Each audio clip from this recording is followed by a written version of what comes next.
자, 선생님 또 만났습니다. 예, 기분 좋죠? 예, 선생님도 여러분들 만나볼 수 있다는 생각에 정말 가슴 벅차게 오늘 수업도 준비했습니다. 옷이 좀 바뀌었지? 이 지금 동영상을 한 3일에 걸쳐서 지금 찍고 있어요. 예, 그래서 수업도 해야 되고 이것저것 준비를 하다 보니까 예, 그렇게 됐고요. 그리고 다음 주 수업은 이제 줌으로 진행을 합니다.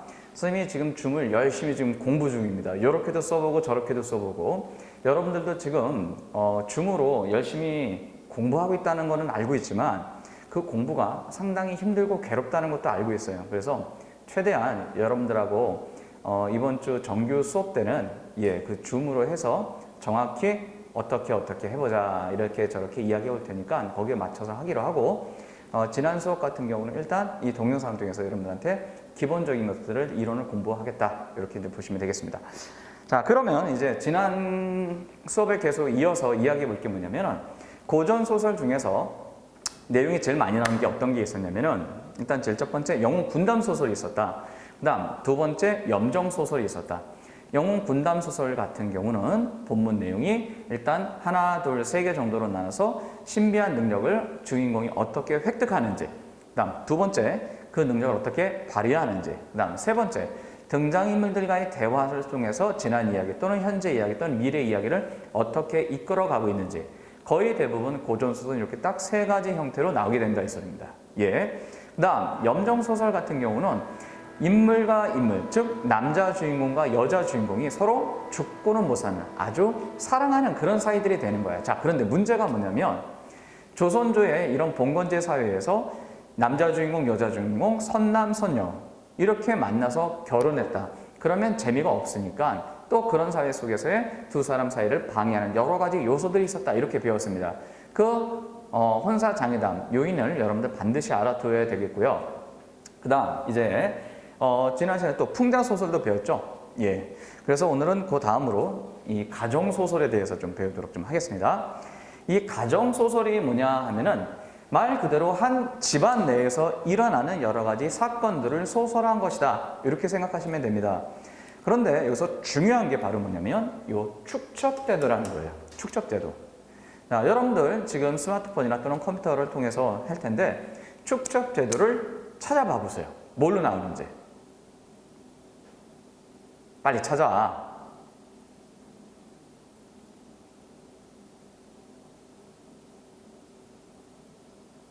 지금은 정지 화면이 아닙니다. 예. 그냥 끝까지 선생님이 이야기하겠지라고 버티는 녀석들, 니들 있지? 자, 이제 선생님이 이야기해 볼 테니까 잘 들어보세요. 축첩제도라는 것은 한마디로 남자가 첩을 둘 수 있는 제도. 그래서 일부 다처제의 형태로 보시면 된다 이 소리입니다. 자, 그러다 보니까 이 남자를 중심으로 해서 처와 첩들 사이에 갈등 이야기가 상당히 많이 나왔다 이런 소리가 되는 거예요. 그렇죠? 그래서 주로 작품 속에 나오는 내용들이 어떤 것들이 있냐면은 예, 마우스 좀 켜고 첫 번째 이런 갈등의 이야기가 나오고 그다음 두 번째 아이고 요거하고 이런 이야기들이 나오게 된다 했습니다. 하나씩 설명해 볼게요. 첩첩간이라는 것은 처, 아내와 첩 사이의 갈등입니다. 그래서 어느 정도로 심각하느냐 하면은 가장 대표적인 요거 얘기를 좀 들어줄게요. 자, 김만중 선생의 사시남정이라는 그런 작품이 있습니다. 그래서 사시라는 것은 이 작품의 주인공 사시가 되는 거고요. 그 다음에 남정이는 남쪽에 다녔다, 갔다 이렇게 이제 봐주시면 되는 겁니다. 이 작품의 주요 내용은요, 사시에 하고요. 그 다음에 첩 교시가 있어요. 처음에 이 사씨가 이 남자 주인공하고 결혼했는데 아이가 태어나지 않는 거야. 혹시 이런 말 들어본 적 있어요? 그 칠거지약이라고요? 예. 실제로 볼 때 보면 그 조선조 때 이 아내가 집안의 아이를 특히 남자아이를 낳지 못하는 건 정말 나쁜 것이다. 이런 이야기가 있어요. 그러다 보니까 그런 좀 남한사선 사상 그런 것들 때문에 이 남자를 아이를 낳지 못하니까 이 사씨가 교시를 첩으로 드려요. 자기가. 그래서 아이를 태어나게 해요. 그런데 여기서 볼 때 보면 이 상황 속에서 사씨가 이제는 회임을 하게 되는 거야. 즉 임신을 하게 되는 거야. 그리고 이 사씨의 아이가 태어났는데 정말 영민한 거예요.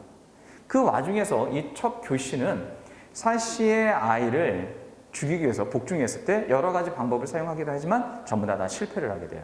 그리고 사씨의 아이와 교씨의 아이가 서로 잘하는데 이 남자 주인공이 사씨의 아이를 좀 더 높게 평가하는 것도 있고 또 이 서술자도 마찬가지로 사씨의 아이에 대해서 훨씬 더 높게 평가하는 그런 부분이 있더라 했어요. 그러다 보니까 교씨가 이 남편한테 계속 이제 여러 가지 아이도 그렇고 자신도 그러니까 좀 밀릴 것 같으니까 여러 가지 흉계를 꾸미고 이 교씨가 사씨를 이제 모함하기 시작하는 거예요. 그러면서 사씨가 정말 나쁜 짓을 많이 했다라고 해가지고 쫓겨나게 되고 그 본처의 위치를 교씨가 차지하게 되는 거예요. 그럼 그 상황 속에서 이 교씨는 이게 나쁜 년이에요. 하는 짓을 보면 여러 가지 사람들과 통해서 나쁜 짓을 많이 하고 결국 남자 주인공도 위기에 처하게 돼요. 그리고 그 사씨가 다시 자신의 위치에 돌아오면서 이 교씨와 그 나쁜 것들을 처단하는 이야기가 바로 사씨 남정기로 볼 수 있겠다 해서입니다. 자, 그러면 요 사씨 남정기는 그 당시에도 창작 당시야 상당히 유명했다라고 합니다. 자, 그게 왜 그러냐면 혹시 이건 좀 그렇고 펜을 좀 바꿔볼게요. 들어본 적 있어요? 숙종대왕? 자, 숙종대왕 하면 뭐 여러 가지 역사적 사건이 있겠지만 가장 중요한 게 바로 인현왕후하고 그 다음에 희빈 장씨, 그죠? 장희빈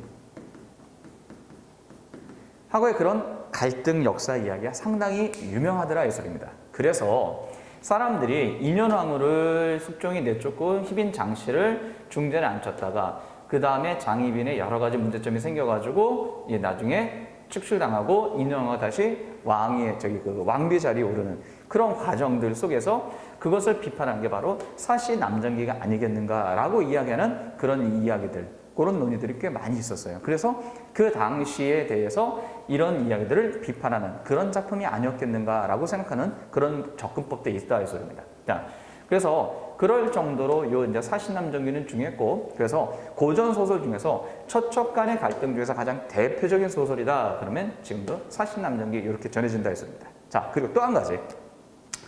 김만종 선생님이 나왔잖아요. 예. 김만종 선생님 하면은 알아둬야 될 게 좀 하나 이거 중요한 게 있어요. 김만종 선생님의 호가 서포인데요.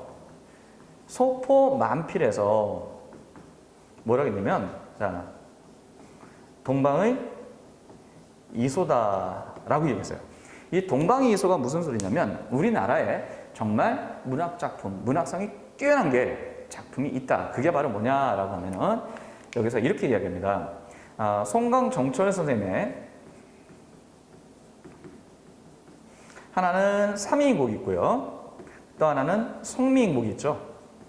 예, 합쳐서 양미인곡이다 이렇게 이야기하는데 이 작품이 정말 문학성이 뛰어나다라고 평가를 한다. 자, 왜 그러냐면 이 삼위인곡보다는 더 성미인곡이 좀 더 많이 있는데 이게 바로 순우리말 이것으로 문학적인 작품성을 정말 잘 살렸다 이렇게 이야기하고 있어요. 그래서 동방의 이소다 높이 평가한 거예요. 정말 문학성이. 그래서 이 작품도 알아두셔야 된다 이 소리입니다. 같이. 자, 그러면 이 삼인곡, 송민곡은 글의 종류가 가사인데요. 가사 말고 이 원리에 의해서 순우리말에 의해서 시조를 아주 높게 평가해 볼 수 있는 분이 있어요. 그게 바로 누구냐면 윤선도라는 분이 있습니다. 윤선도. 뭐 어부사시사 뭐 여러 작품들을 쓰셨는데요. 예, 윤선도 선생의 작품이 시조 중에서는 또 우리말을 통해서 작품을 잘 아름답게 표현한 그런 작가로도 볼 수 있겠다 해서입니다. 자, 여기까지 같이 알아두셔야 됩니다. 자, 그러면 필기를 하세요. 화면 정지시킬 수 있죠, 그죠? 예, 그건 여러분들은 정지시켰다가 필기하시면 되겠습니다.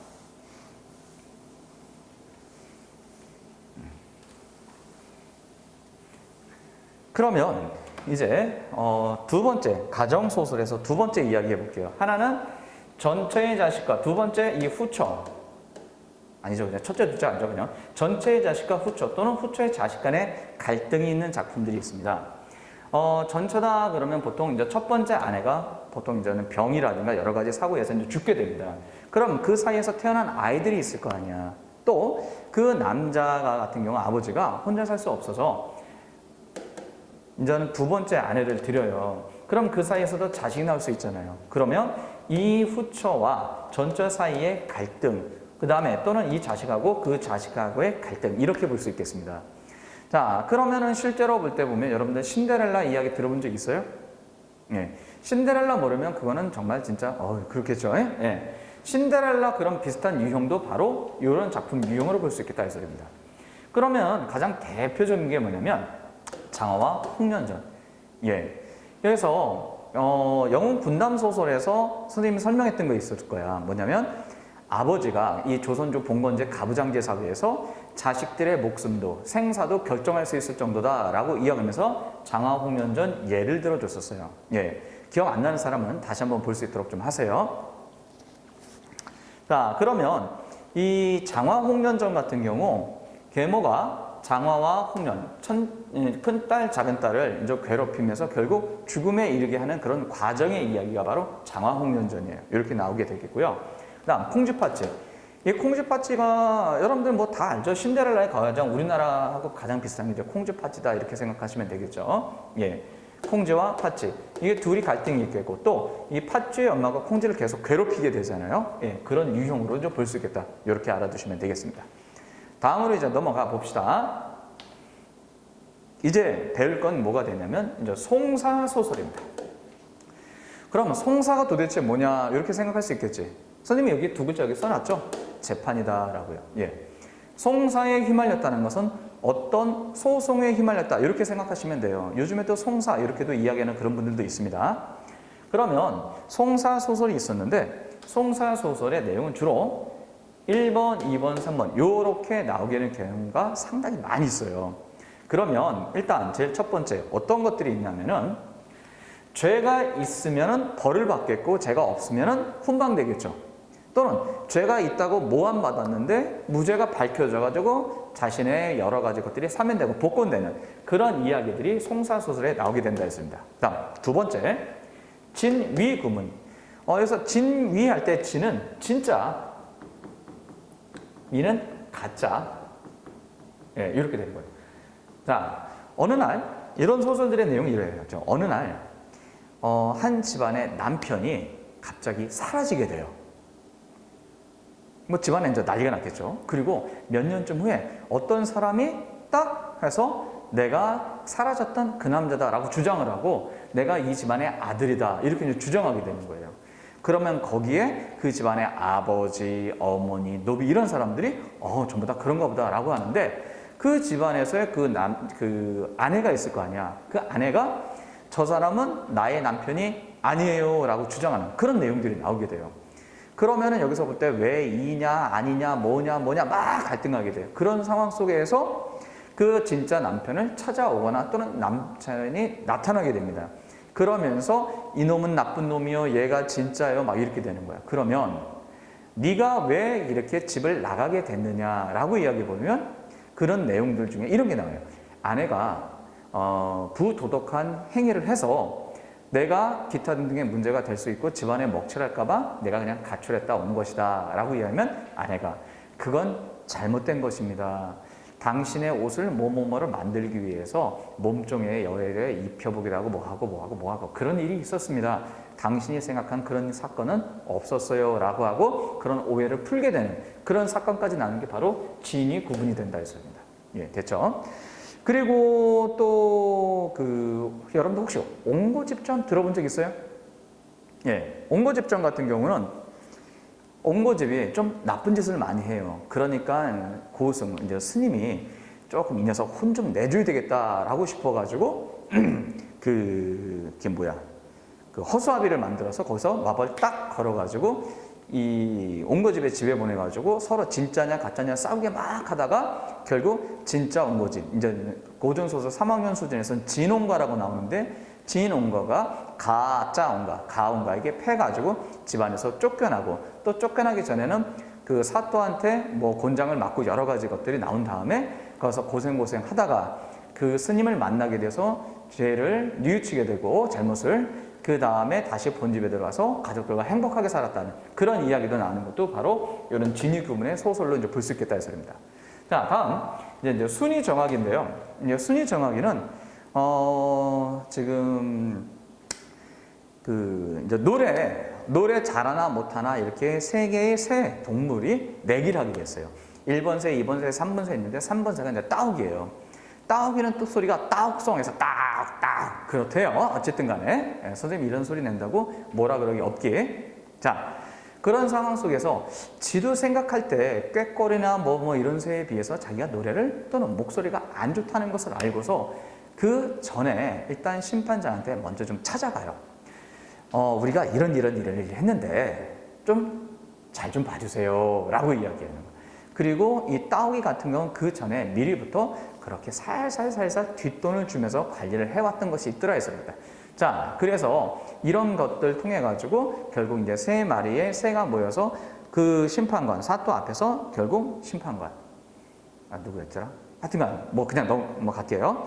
그래서 노래를 한 곡조씩 딱 하니까 거기에서 노래 잘하는 두 마리는 떨어지게 하고 따오기 제일 노래 못하는 애들 1등으로 만들더라. 이런 식의 이야기가 바로 순서 정학의 작품 내용이 되겠다 했습니다. 그래서 이 송사소설은 이런 내용들이 있다. 여러분들 참고로 알아두시면 되겠습니다. 자, 다음으로 이제 넘어가 볼게요. 이제 판타지 소설인데, 판타지 소설 그냥 선생님이 그냥 개인적으로 붙여본 거예요. 재미삼아. 자, 가장 대표적인 게 어떤 거냐면 이런 게 있어요. 두 개의 작품을 지금 선생님이 집어넣어 봤잖아요. 제일 첫 번째는 금은태자전.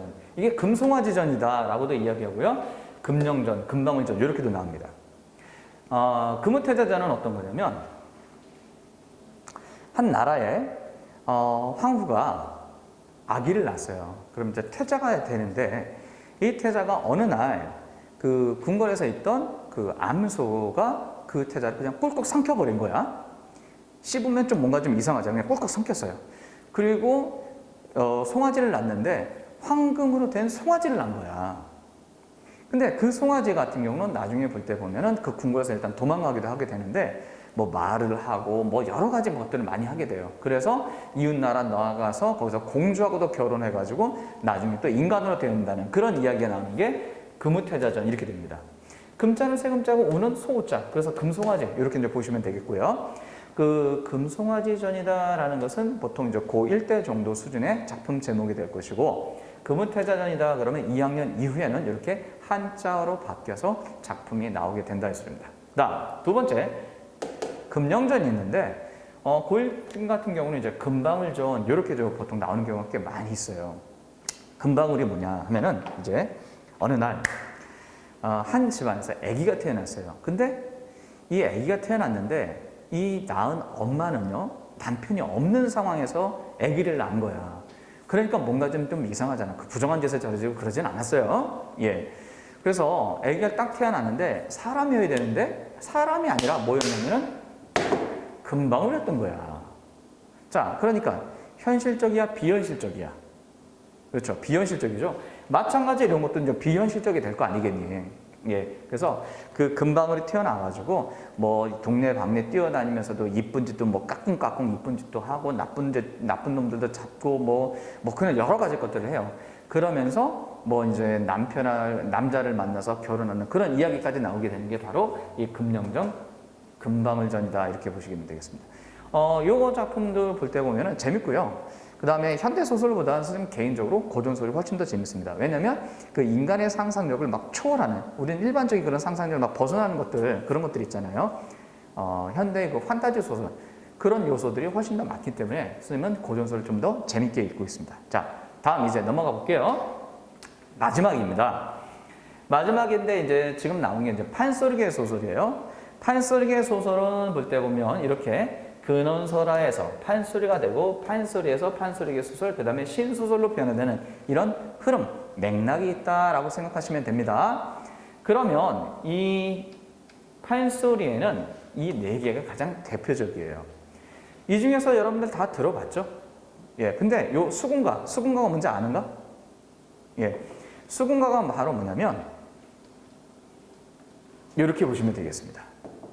별주 보자.